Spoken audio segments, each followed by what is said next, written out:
Dear student, last lecture में हमने auto ionisation of water देखा, that means ionisation of water, right.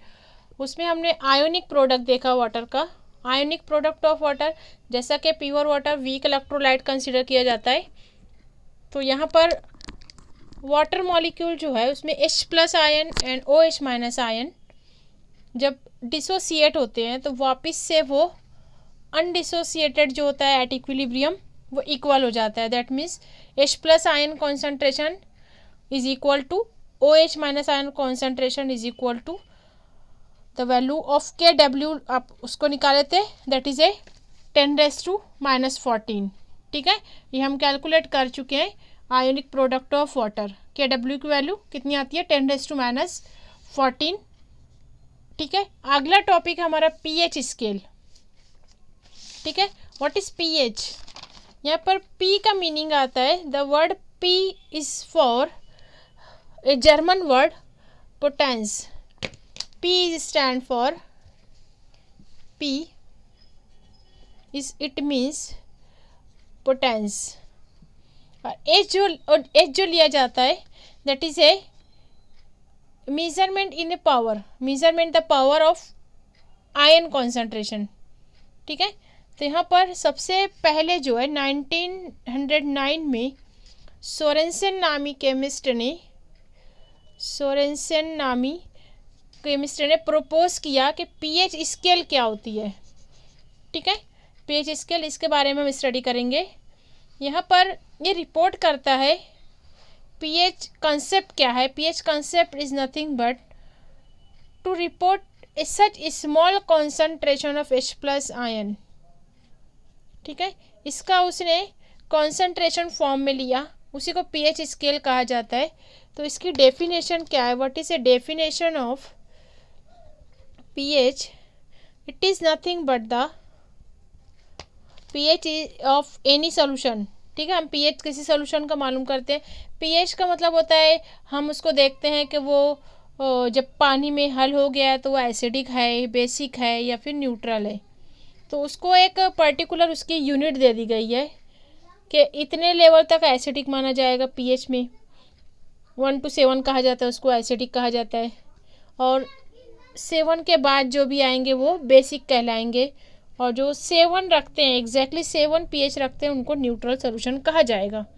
ठीक है, अब इसको कैलकुलेट किस तरह करेंगे, ये तो हम ओरली बता सकते हैं, किसी सोल्यूशन में pH पेपर डाल के आप बता दोगे, change in colour that give a acidic, basic and neutral nature.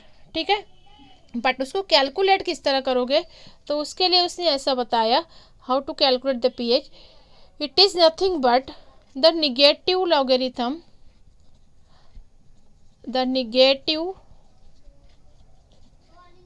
Logarithm to the base 10 of the H+ ion concentration. किसका हम नेगेटिव लॉगरिथम लेंगे, H+ आयन कॉन्सेंट्रेशन का in solution, concentration in solution in a mole per decimetre cube और moles per litre. ठीक है, इसको हम expression mathematically किस तरह लिखेंगे, mathematically pH is equal to, ये यहाँ पर आपको ऊपर सुपर स्क्रिप्ट में लिखना है H को। ठीक है, P जो रहेगा कैपिटल P रहेगा और उसके ऊपर सुपर स्क्रिप्ट में H लिखना है आपको। pH is equal to negative log to the base 10। ठीक है, ये जुमले का मतलब हो negative log to the base 10। Is that clear? Of किसका लेना है आपको, कॉन्सेंट्रेशन, ये सिंबल स्क्वायर ब्रैकेट इंडिकेट करती है कॉन्सेंट्रेशन की, concentration of H+ ion. Is that clear? ये हो गया pH, ये हम मालूम करते हैं एसिडिटी के लिए।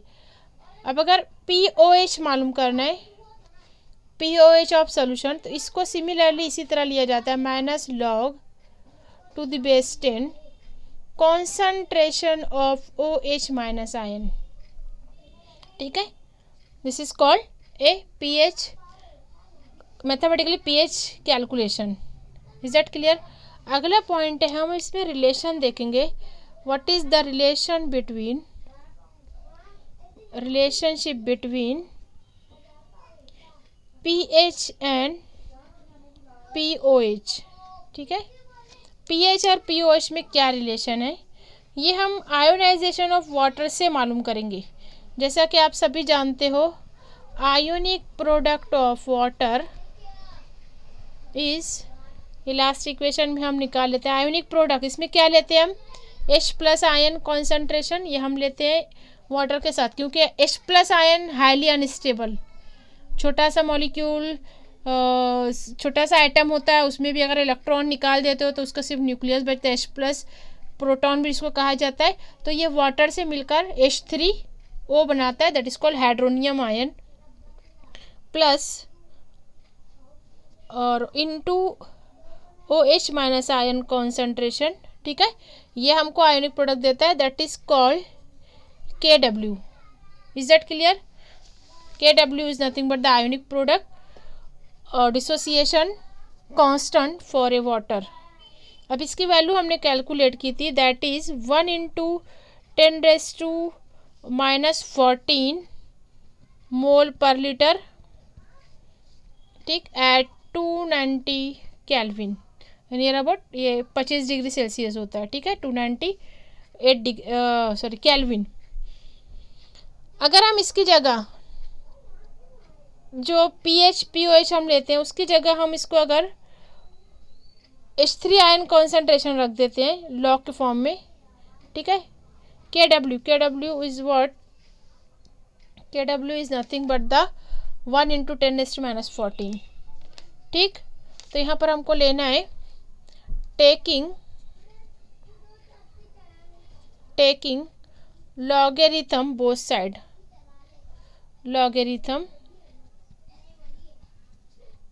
ऑफ बोथ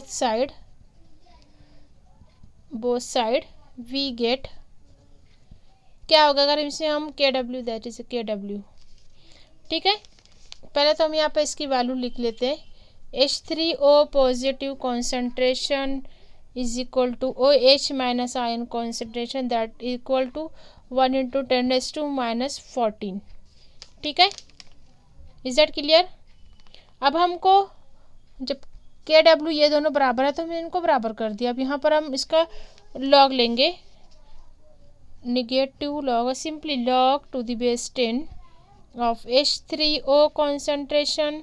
यहाँ पर भी हम लेंगे, अब ये इंटू है, यहाँ पर इंटू जो होता है वो लॉग लगाने पर प्लस में कन्वर्ट हो जाता है, तो इसको हम लेंगे plus log of to the base 10 OH ion concentration, that equal to, अब इसको भी आप अगर लॉग लेते हो लॉग, ठीक है, log 1 लेंगे हम, ये 10⁻⁻14 का पावर इधर आ जाता है, दैट इज 14। ठीक है, 14 log ऑफ 1, ठीक है, इसको आप 10 ले सकते हो, 10 इस तरह। ठीक है, log ऑफ 10, log ऑफ 10 जो होता है 1 के बराबर होता है, तो आप डायरेक्टली यहाँ पर 14 ले सकते हो। ठीक है, that equal to -14 log to the base 10। ठीक, अब इसको हम देखेंगे अगर, और सबकी साइन चेंज कर देते हैं और multiply both side by negative sign, multiply both side by negative sign. ठीक, अगर हम इसको, ये पॉजिटिव होती है, क्या हो जाएगा, negative log to the base 10 H3O ion concentration. अब ये पॉजिटिव है, इसको आप इसको पॉजिटिव लिखो और यहाँ पर हम ब्रैकेट में ले लेते हैं minus log of OH minus ion concentration, okay, that equal to 14, -14 का ये 14 हो जाएगा। Is that clear? अब यहाँ पर अगर आप माइनस log ऑफ OH लेते हो, minus log of H plus ion लेते हो, तो ये क्या होता है, it is nothing but the PH plus POH, right. तो यहाँ पर हम इसकी जगह रखेंगे PH plus POH is equal to 14। ठीक है, it is nothing but the mathematical relationship between pH and pOH that is 14। ये एट 290 टेम्परेचर डिपेंडेंट क्वांटिटी है। टेम्परेचर बढ़ाते हो या घटाते हो तो pH चेंज होता है एट 298 केल्विन। ठीक है, इसके ऊपर क्वेश्चन किस तरह आएगा, जनरली पूछा जाता है व्हाट इज़ द pH और डिफाइन pH और drive the relationship between pH and pOH। ठीक है, ये इसके ऊपर क्वेश्चन आएगा drive the relation between pH and pOH। तो आपको ये एक्सप्रेशन निकालनी होती है। कभी दिया जाता है pH plus pOH is equal to 14, इस तरह का क्वेश्चन आता है। ठीक है, अब अगला पॉइंट है pH स्केल। pH स्केल किसको कहेंगे, एक पॉइंट जो आपके सिलेबस से ड्रॉप कर दिया गया है आपको, acidity, basicity and neutrality of aqueous solution. जैसा कि मैंने बताया 1 से लेकर 7 तक जो सब्सटेंस होते हैं, जो सोल्यूशन होता है, उसकी अगर pH हम मालूम करते हैं तो वो एसिडिक कहा जाएगा। ठीक है, अब pH मालूम करने के लिए एक पर्टिकुलर स्केल ली जाती है जो कि आप लोअर क्लासेस में भी पढ़ चुके हैं। यहाँ पर देखेंगे ये पोर्शन आपका ड्रॉप कर देगा। आप यहाँ पर देखो pH scale, it is a scale to show the measurement of acidity and alkalinity of a solution that is called pH scale। तो यहाँ पर और बुक में भी और अच्छे से आपको कलर इसमें समझ में आ जाएगा। सी हियर, यहाँ पर हमने लिया है 0 से लेकर 14 तक डिजिट्स। ठीक है, ये हमारा pH है, ऊपर का जो पहला ये pH है। ठीक है, अब हम इसकी मदद से नीचे का जो H plus, pH is nothing but the H plus concentration. ठीक है, अब आप जैसे इसका लेते हो 0 लेते हो तो वहाँ पर 10 होगा, और अगर 1 लेते हो, ठीक है, pH 1 है तो इसका H प्लस लॉग जब आप लेते हो, log H plus ion concentration. ठीक है, ये 1 है तो यहाँ पर ये क्या हो जाएगा, जब आप इसका एंटी लॉग मालूम करोगे दैट इज 10⁻⁻1 हो जाएगा। ठीक है, और इसी तरह pH 2 है, 2 is equal to negative log of H plus ion concentration. ठीक है, अब जब इसका इस साइड में लोगे तो ये हो जाएगा 10⁻²। ठीक है, H कॉन्सेंट्रेशन, ठीक है, H प्लस आयन कॉन्सेंट्रेशन, इसको हम लेंगे 1 का 10⁻⁻1, 2 का 10⁻²। Is that clear. यहाँ पर ऊपर आपको लेना है pH और नीचे आपको लेना है H प्लस आयन कॉन्सेंट्रेशन। 1 से लेकर 7 तक और 1 to 7 pH that is called acidic. ठीक है, जिसमें से 1 से लेकर 3 तक स्ट्रॉन्ग एसिड माना जाता है। ठीक है, और फिर आगे 3 के बाद जो 3 से लेकर 7 तक वीक एसिड माना जाता है। ठीक है, इसके साथ ही साथ यहाँ पर 7 पर आपको मिलेगा न्यूट्रल पॉइंट। ठीक है, तो यहाँ पर pH अगर लेस देन 7 है that is called acidic, 1 to 7। ठीक है, एक्चुअली 6.9 तक होता है, 7 से हमारा न्यूट्रल शुरू हो जाता है। बेसिक सोल्यूशन के लिए हम लेते हैं pH is equal to greater than 7, right. तो यहाँ पर वीक बेस जब आप लोगे दैट इज 10⁻⁻7 to 10⁻⁻11 तक जो आएगा ये वीक बेस का आएगा। उसके आगे जब आप जाते हो 11 to 14 pH that is called strong base और strong alkali. Is that clear, this is called pH scale. आपको इसमें जनरली प्रॉब्लम आता है जो कि हम बाद में सॉल्व करेंगे लेक्चर के बाद, पीरियड के बाद, यूनिट के बाद। अगला पॉइंट है हाइड्रोलिसिस ऑफ सॉल्ट, ये हम नेक्स्ट वीडियो में देखेंगे। Okay, thank you.